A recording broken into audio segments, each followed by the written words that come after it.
৩২ নম্বরে বিবস্ত্র করা থেকে গায়ে হাত তোলার মতো ঘটনা মানবাধিকার লঙ্ঘন। এই কথা বলেছেন সার্জিস ১৫ আগস্টে ধানমন্ডি ৩২ নম্বর সহ ঢাকার বিভিন্ন জায়গায় মানুষকে বিবস্ত্র করা থেকে গায়ে হাত তোলার মতো ঘটনাগুলো যারা ঘটিয়েছে তারা মানবাধিকার লঙ্ঘন করেছে বলে বৈষম্যবিরোধী ছাত্র আন্দোলনের সমন্বয়ক সার্জিস আলম বলেছেন।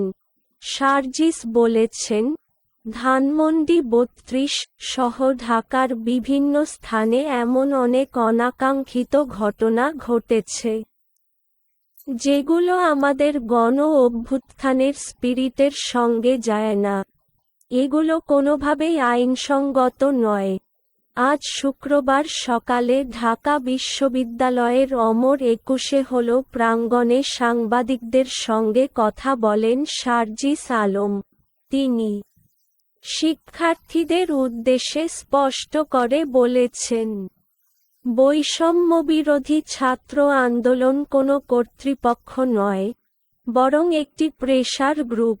সার্জিস আলম বলেন, ভাইরাল ভিডিওতে দেখেছি যে আমার বাবার বয়সী একজনকে কান ধরে ওঠবস করানো হচ্ছে। আমার বাবার বয়সী একজনকে বিবস্ত্র করা হয়েছে ও লোকজন যাচ্ছে তাই বলেছে। অসংখ্য মানুষের ফোন চেক করা হচ্ছে।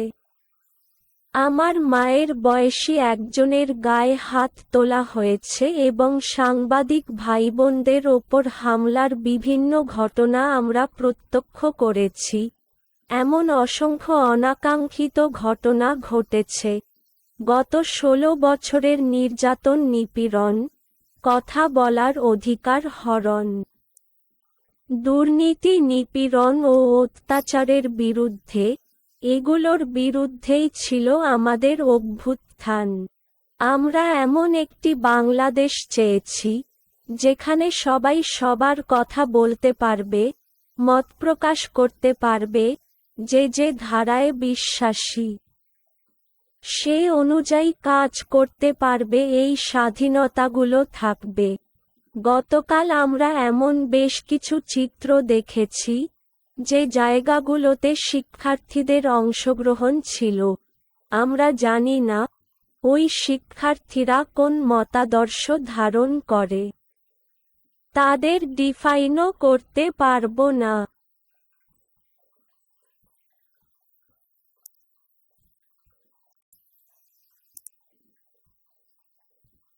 গতকাল রাতে বৈষম্যবিরোধী ছাত্র আন্দোলন প্ল্যাটফর্মের সবাই একসঙ্গে বসে আলোচনা করেছেন উল্লেখ করে সার্জিস বলেন, আমরা স্পষ্ট বলছি, আমরা খুঁজছি যে এসব ঘটনার সঙ্গে আমাদের কোনো সমন্বয়ক বা সহসমন্বয়ক যুক্ত আছেন কিনা। আমাদের প্রথম সিদ্ধান্ত, তথ্যপ্রমাণের ভিত্তিতে পুরো বাংলাদেশে এসব ঘটনার সঙ্গে একজন সমন্বয়ক বা সহসমন্বয়কের যুক্ততা পাওয়া গেলে তাকে তাৎক্ষণিকভাবে আমাদের টিম থেকে বহিষ্কার করব। মানুষকে বিবস্ত্র করা থেকে গায়ে হাত তোলার মতো ঘটনাগুলো যারা ঘটিয়েছে তারা মানবাধিকার লঙ্ঘন করেছে। এগুলো কোনোভাবেই আইনসঙ্গত নয়। আমাদের দ্বিতীয় সিদ্ধান্ত হচ্ছে, তাদের বিরুদ্ধে আইনগত ব্যবস্থা নিতে যা করা প্রয়োজন, একটি প্রেসার গ্রুপ হিসেবে বৈষম্যবিরোধী ছাত্র আন্দোলন সেই কাজটি করবে। আমাদের যে দুজন ছাত্র প্রতিনিধি অন্তর্বর্তী সরকারে আছেন, তাদের মাধ্যমে যেভাবে বিচার নিশ্চিত করা যায়, আমরা সেই কাজটি করব। সার্জিস আলম বলেন, আমাদের জায়গা থেকে স্পষ্ট বার্তা, ১৫ আগস্টে ধানমন্ডি ৩২ নম্বরে কেউ ফুল দিয়ে তার শোক পালন করতে চায়, আমরা আমাদের জায়গা থেকে তাকে বাধা দিতে পারি না। স্বাধীন বাংলাদেশে যখন যে ক্ষমতায় এসেছে, তখন শুধু তার সুপ্রিম মানুষটিকে শ্রদ্ধা জানানো হয়েছে, বাকিদের শ্রদ্ধা জানানো দূরের কথা, উল্টো ছোট করা হয়েছে। যার যতটুকু সম্মান প্রাপ্য, ইতিহাসে যে জায়গাটুকু তারা ধারণ করেন, তা তাদের দেওয়া হয়নি। বাংলাদেশের ইতিহাস নিয়ে কথা বললে যে মানুষগুলোর অবদান একদম অনস্বীকার্য, তাদের প্রত্যেককে তাদের অবদানের জন্য স্মরণ করতে হবে, কাউকে ইচ্ছাকৃতভাবে রাজনৈতিক উদ্দেশ্যে ছোট করা যাবে না। শেখ মুজিবুর রহমানের যতটুকু সম্মান প্রাপ্য, তা তাকে দিতে হবে, একইভাবে জিয়াউর রহমানের যে সম্মান প্রাপ্য, তাকে তা দিতে হবে। এত বড় একটি গণ অভ্যুত্থানের পরে দাঁড়িয়েও রাজনৈতিক প্রতিহিংসা বাস্তবায়নের জন্য যখন নেতিবাচক কাজগুলো করা হয়, আমরা আমাদের জায়গা থেকে এগুলো কখনোই সমর্থন করি না। আমাদের মধ্যে যদি কেউ এই কাজগুলো করে থাকে, তাদের বয়কট করা হোক। সাংবাদিকদের এক প্রশ্নের জবাবে সার্জিস বলেন, বঙ্গবীর কাদের সিদ্দিকী ধানমন্ডি ৩২-এ গিয়েছিলেন। তার গাড়িতে হামলা ভাঙচুর হয়েছে কেন? তিনি যদি ওই রাজনৈতিক আদর্শে বিশ্বাস করেন, তিনি সেখানে ফুল নিয়ে যেতে পারেন, আমরা বাধা দিতে পারি না।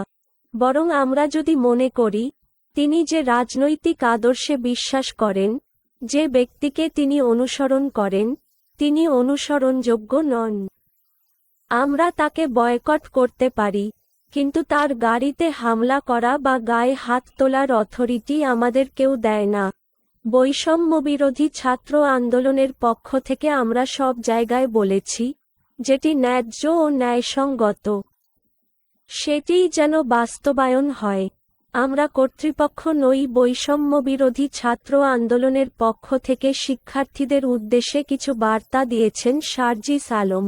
তিনি বলেন, আমাদের স্পষ্ট বার্তা, যেখানে যখন পুলিশ, ট্রাফিক পুলিশ বা আইনশৃঙ্খলা রক্ষাকারী বাহিনীর টিম আসবে, তাদের দায়িত্ব বুঝে দিয়ে ছাত্র সমাজকে সেখান থেকে সরে যেতে হবে। আপনাদের অবশ্যই শিক্ষা প্রতিষ্ঠান ও ক্লাসে ফিরে যেতে হবে, সার্জিস স্পষ্ট করে বলেন। বৈষম্যবিরোধী ছাত্র আন্দোলন এই ধরনের কোনো কিছুকে প্রমোটই করে না যে কেউ একজন কোনো একটি হোস্টেলে গিয়ে সার্চ করবে, কোনো একটি আবাসিক হোটেলে যাবে, কোনো একজন অধ্যাপককে জোর করে নামিয়ে দেবে। আমরা এগুলো সমর্থন করি না। আমরা কোনো অথরিটি নই। আমরা একটি প্রেসার গ্রুপ। দুর্নীতিবাজ বা ক্ষমতার অপব্যবহারকারীদের অপসারণের জন্য আমরা দাবি তুলতে পারি, কিন্তু এটি করতে বাধ্য করতে পারি না। বিশাল একটি সুবিধাবাদী গোষ্ঠী ভুয়া সমন্বয়ক, সহসমন্বয়ক বা ভুয়া আন্দোলনকারী হয়ে উঠেছে মন্তব্য করে সার্জিস আরও বলেন, তারা তাদের জায়গা থেকে বিভিন্ন কমিটি তৈরি করছে। তিনি বলেন, আমরা এমন খবরও পেয়েছি যে উত্তরা ১২ নম্বর সেক্টরে নাকি একটি কমিটি হয়েছে, যারা মসজিদে গিয়ে মসজিদ কমিটিকে পদত্যাগ করতে বলেছে।